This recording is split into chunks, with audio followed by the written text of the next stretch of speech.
Pourquoi ai-je envie de me lever et d'aller travailler ce matin? Que dois-je faire pour que mon entreprise apprécie mon travail?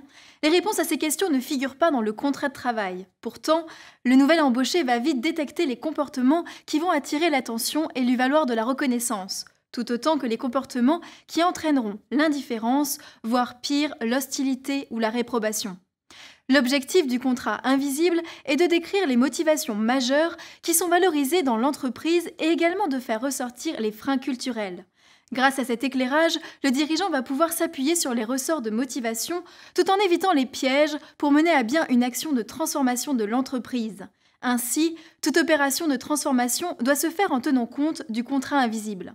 Prenons l'exemple d'entreprises ayant un contrat invisible territorial. Ces entreprises ont acquis leur succès grâce à un fonctionnement par entité autonome, chacune maîtresse de son territoire. C'est souvent le cas lorsque l'enjeu est de conquérir de multiples marchés locaux, ce qui impose une logique de forte décentralisation et d'autonomie. Chaque responsable d'unité comprend qu'il est mesuré quasi exclusivement sur la réalisation d'objectifs très simples, le plus souvent la rentabilité de son unité. Tant que ces résultats sont atteints, son autonomie locale sera incontestée. Ses principaux concurrents sont généralement les responsables des autres unités de l'entreprise.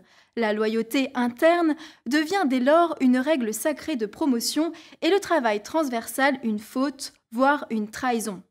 Tant que la logique de division du travail est plus efficace que la logique de transversalité, l'entreprise prospère et conserve ce contrat invisible. Un jour, l'optimisation locale ne suffira plus. Soit parce que la compétence requise se trouvera répartie au sein de plusieurs unités, soit encore parce que la taille des affaires traitées interdira une approche locale.